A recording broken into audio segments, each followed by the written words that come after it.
Why, at one of the most tense moments of his ministry, did Jesus choose to bend down and write on the ground?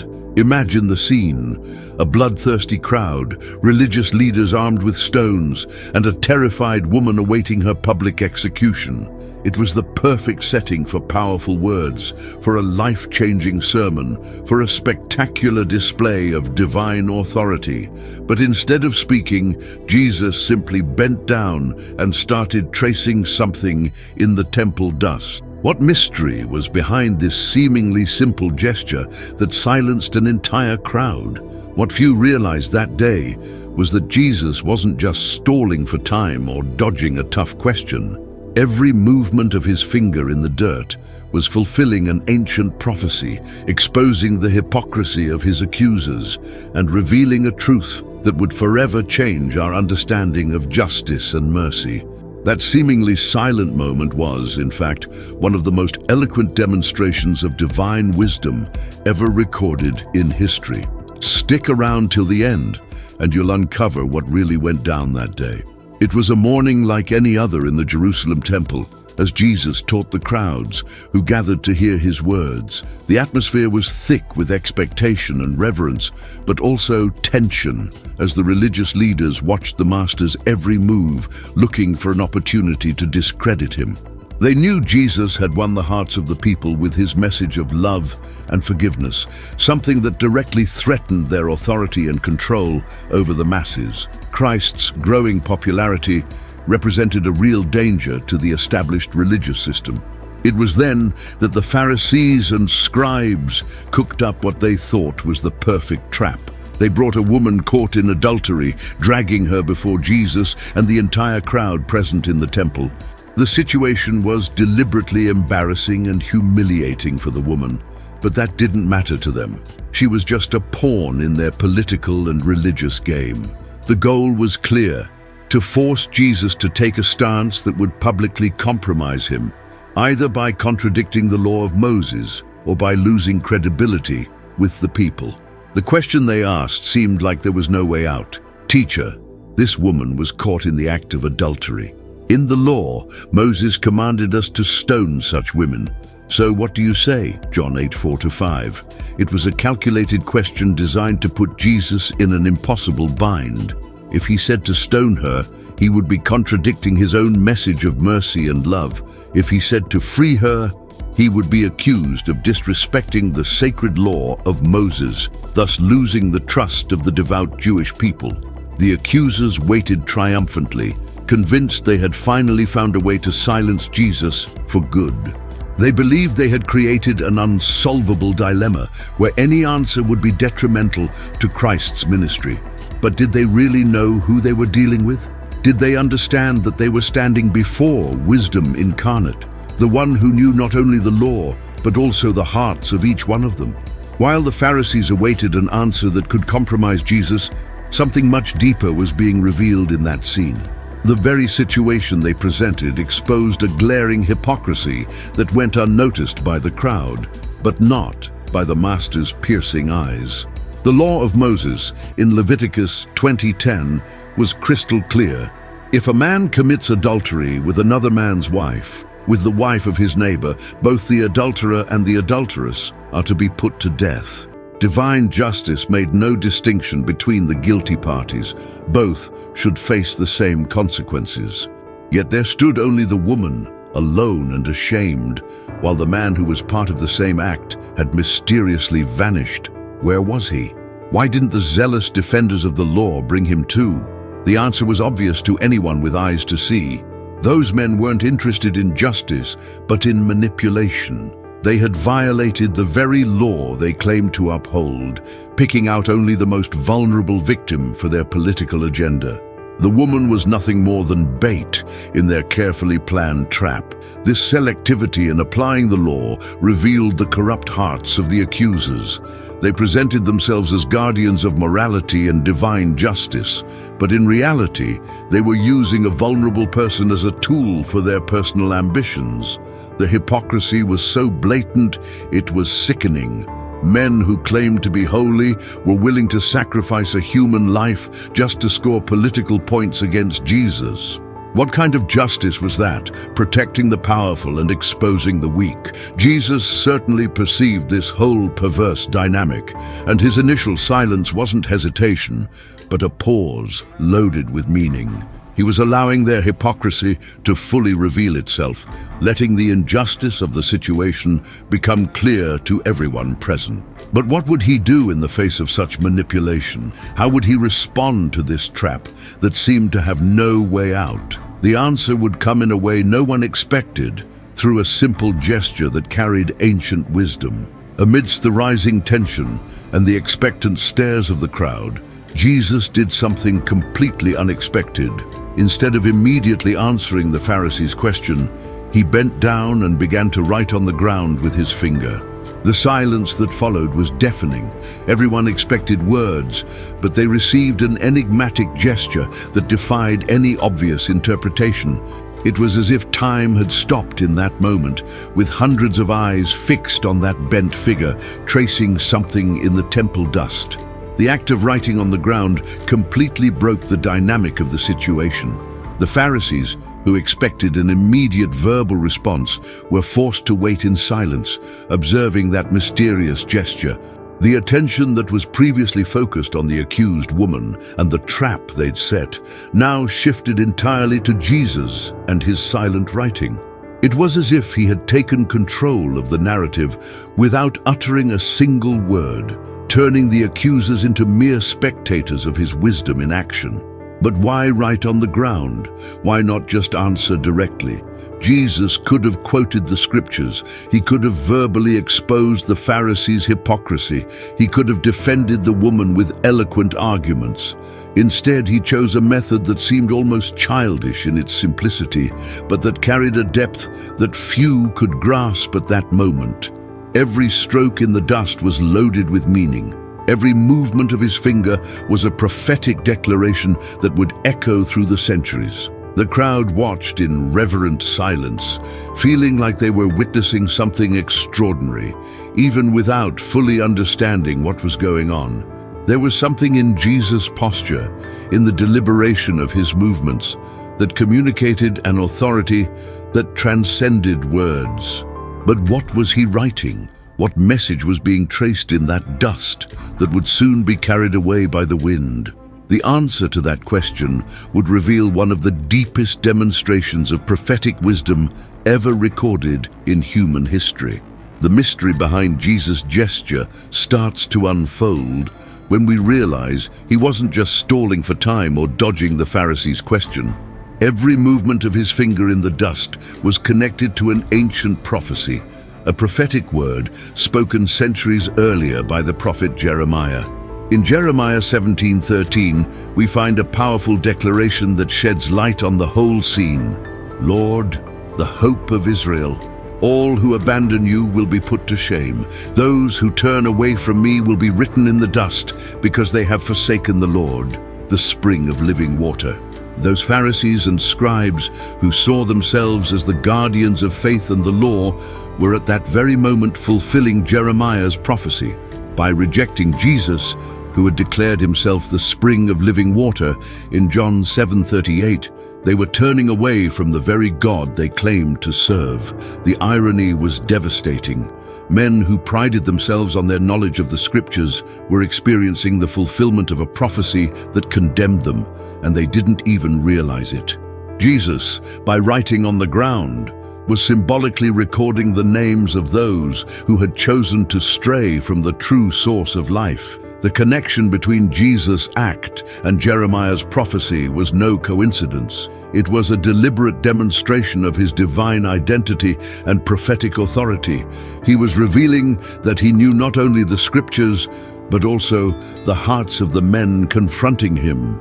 By writing in the dirt, Jesus was exposing that the real culprits in that situation weren't just the adulterous woman, but primarily those who, in their hypocrisy and hardness of heart, had become the estranged ones Jeremiah spoke of.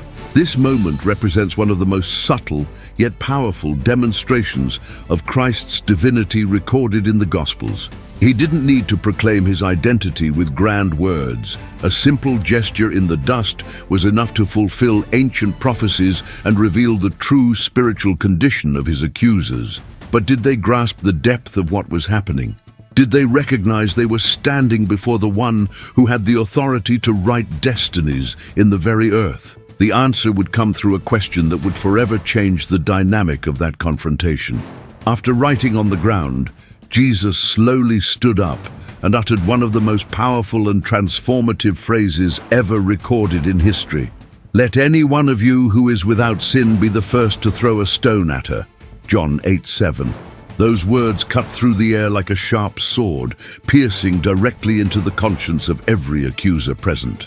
In a single sentence, Jesus had completely shifted the dynamic of the situation, moving the focus from the woman's alleged sin to the spiritual condition of each of her accusers. The challenge was both simple and devastating. Jesus wasn't denying the seriousness of adultery or contradicting the law of Moses. He was exposing the fundamental hypocrisy of sinful men who placed themselves in the position of supreme moral judges. The implicit question was clear. Who among you has the moral authority to carry out this sentence? Who can declare themselves completely pure before God? The answer was obvious, but painful to admit. None of them possessed such purity. After speaking those words, Jesus bent down again and continued to write on the ground, allowing the weight of his question to sink deep into the conscience of each accuser. The silence that followed was heavy with tension and forced introspection. Every man there was confronted with his own spiritual condition, his own secret sins, his own moral failings. The crowd watched in reverent silence, realizing they were witnessing something extraordinary, divine wisdom in action. What was Jesus writing now? Was it the specific sins of each accuser? Were their names being recorded in the dirt, as per Jeremiah's prophecy? Or was it something even deeper, a message that touched the essence of the human condition before divine holiness? One thing was certain. Those men who had arrived full of arrogance and moral certainty now found themselves face to face with their own insignificance before the majesty of Christ. And their reaction would reveal a lot about the transformative power of truth when it confronts human hypocrisy. What happened next was one of the most powerful and revealing scenes in Jesus' entire ministry. One by one, starting with the older ones, the accusers began to quietly slip away, letting their stones drop to the ground. There were no arguments, no attempts at justification, just the silent acknowledgement that none of them had the moral authority to carry out that sentence. The older ones were the first to leave, having lived longer and consequently accumulated more sins on their consciences, besides having a greater knowledge of the scriptures to understand the prophetic allusion Jesus had made. The gradual departure of the accusers was like watching the collapse of a carefully constructed facade. Those men who presented themselves as pillars of morality and guardians of divine law were confronted with the reality of their own imperfections. Every step they took away from the temple was a tacit acknowledgement that their accusations were hypocritical, that they themselves were guilty before the same God whose law they claimed to defend. Jesus' wisdom had exposed not only their sins, but also the falsity of their motives. The transformative power of that moment wasn't just in Jesus' words, but in how he had handled the entire situation. He didn't publicly humiliate the accusers, didn't verbally expose them, didn't attack them with devastating arguments. Instead, he allowed their own consciences to do the convincing work. It was a masterful demonstration of how truth, when presented with wisdom and love, has the power to penetrate the hardest hearts and bring about the recognition of one's own spiritual condition. As the last of the accusers faded into the distance, the scene in the temple had completely transformed. What began as a public trap for Jesus had become a profound lesson about the nature of divine justice, mercy, and true moral authority. But now only Jesus and the woman remained, the perfect judge and the confessed sinner. What would happen now? How would the one who truly had the authority to condemn deal with someone who admitted her guilt? The answer would reveal the very heart of God.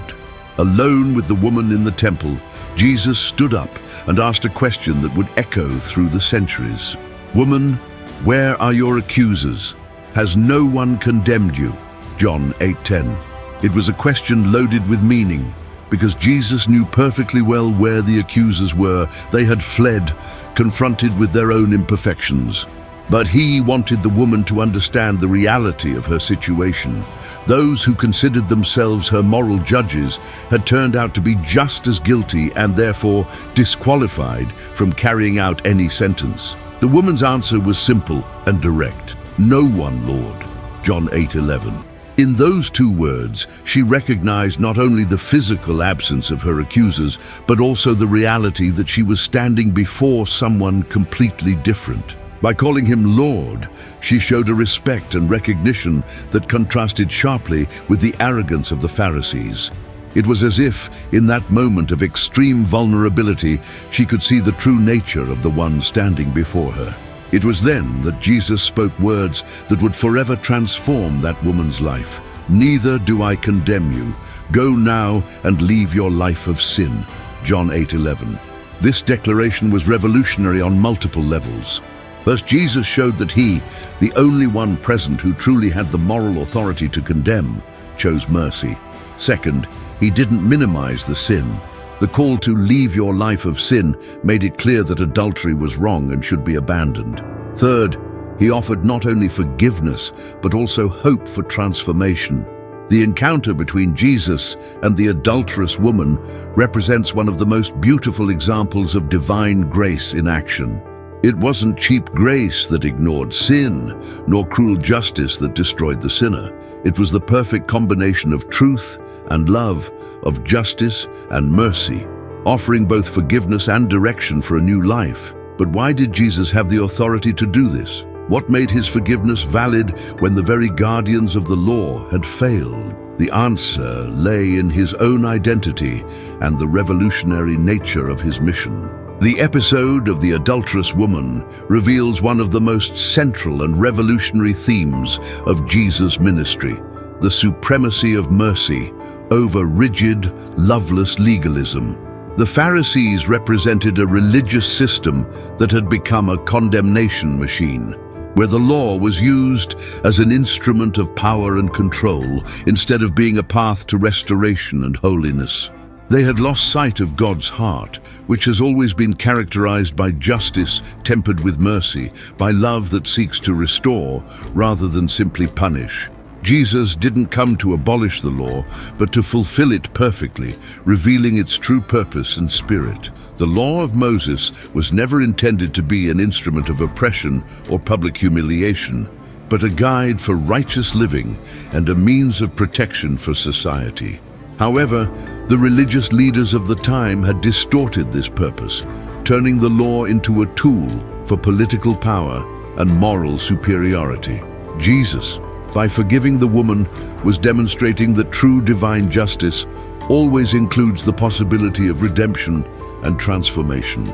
Christ's approach in this situation set a new paradigm for how we should deal with sin and with sinners. He showed that it's possible to maintain high moral standards without becoming cruel or devoid of compassion.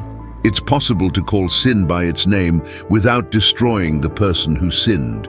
It's possible to offer forgiveness without minimizing the seriousness of wrong actions. This is the essence of grace, undeserved love that transforms lives and offers second chances. The contrast between Jesus' approach and that of the Pharisees couldn't be clearer.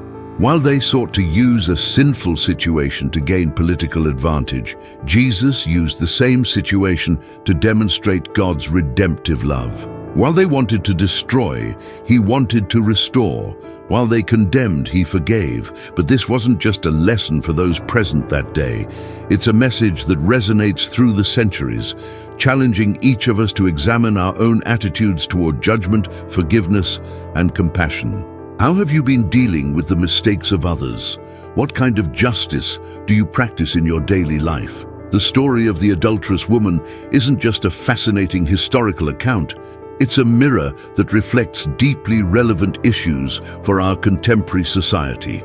We live in an era where public judgment has become faster and more devastating than ever, where social media can turn anyone into a judge and executioner, where cancel culture often replaces the possibility of redemption and growth. How many times do we ourselves take on the role of the Pharisees, ready to throw virtual stones at those we consider morally inferior? Jesus' lesson about not judging without first examining our own hearts is more necessary today than ever. In a world where it's easy to point out others' mistakes through a screen, where we can feel morally superior from the comfort of our homes, we need to remember that we are all sinners in need of divine grace.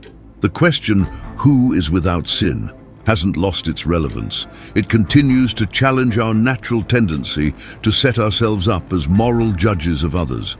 Furthermore, the story teaches us about the importance of treating vulnerable people with dignity and compassion. The adulterous woman was in an extremely vulnerable position, being used as a pawn in a political game that didn't benefit her at all. How many times in our society are people in difficult situations exploited for political, social, or religious agendas? Jesus shows us that true spiritual leadership protects the vulnerable instead of exploiting them, offers hope instead of condemnation. The transformation Jesus offered that woman, "Go now and leave your life of sin," also speaks directly to our time. In a culture that often swings between extremes, either moral relativism that denies the existence of sin or rigid legalism that offers no hope of change, Jesus presents a third way. He recognizes the reality of sin, but offers the power for transformation. He doesn't minimize the consequences of wrong choices, but opens the door to a different future. What kind of hope are you offering to those around you who struggle with their own mistakes and failures? How can you be an instrument of God's transforming grace in your community? The story of Jesus writing on the ground before the adulterous woman reveals profound truths about the nature of God and how we should relate to one another. That seemingly simple gesture carried layers of meaning that continue to challenge us today. The exposure of religious hypocrisy, the fulfillment of ancient prophecies, the demonstration of divine authority, and, above all, the revelation of a God who prefers to restore rather than destroy. Jesus showed that true justice isn't just punishment, but the opportunity for redemption and transformation that he offers to all of us. Each of us needs to ask ourselves, which side of this story are we on? Are we like the Pharisees, ready to judge and condemn, using our religiosity as a weapon against others? Or are we like the woman, recognizing our need for grace and willing to accept the transformation Jesus offers? Christ's invitation remains the same through the centuries. Come as you are, but don't stay as you are. He offers forgiveness for the past, power for the present, and hope for the future. This powerful story reminds us that we all need Christ's transforming grace in our lives. Just as that woman received a second chance, you too can experience the forgiveness that renews, restores, and offers a new beginning. If this message touched your heart, show it by liking this video and commenting, "I am renewed by Christ's forgiveness." Your declaration can inspire others who also need that hope. Don't forget to subscribe to the channel and hit the bell icon so you don't miss any of these biblical revelations that can transform your spiritual life. And since we're talking about Jesus' signs and revelations, you can't miss our video on Matthew 24, Jesus and the end-time prophecy. Are you seeing the signs Jesus gave us? In it, you'll discover how Christ's prophetic words about the last days are being fulfilled before our eyes today. The link is in the description and in the card that will appear on your screen. Click now and continue this journey of biblical discoveries that can awaken your faith and prepare you for the times to come. Your spiritual life will never be the same.